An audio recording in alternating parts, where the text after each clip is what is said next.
কয়েকটি আদর্শ আপনার সন্তানকে শিখাতেই হবে, জরুরি।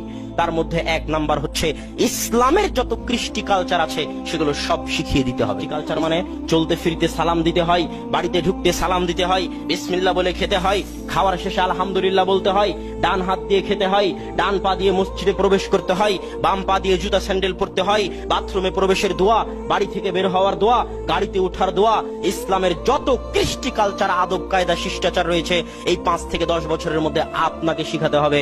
প্রতিষ্ঠান শিখাবে না, আপনি হচ্ছেন আপনার সন্তানের প্রথম বিশ্ববিদ্যালয়। দ্বিতীয় যেটা জরুরি ভিত্তিতে শিখাতে হবে সেটা হচ্ছে তাওহীদ। লোকমান হাকিম তার সন্তানকে বলছেন, ইয়া বুনাইয়া লা তুশরিক বিল্লাহ, হে আমার বৎস, ছোট বাচ্চা, মরে গেলেও আল্লাহর সাথে শিরক করবে না। তাওহীদের শিক্ষা এই 5 থেকে 10 বছরের মধ্যেই সন্তানকে দিতে হবে। বিপদে আপদে আল্লাহর উপর ভরসা করতে শিখে, জিন শয়তান মানুষ দেখে যেন ভয় না পায়, এই জন্য তার অন্তরে আল্লাহর শিক্ষা, আল্লাহর পরিচয় গেঁথে আপনাকেই দিতে হবে।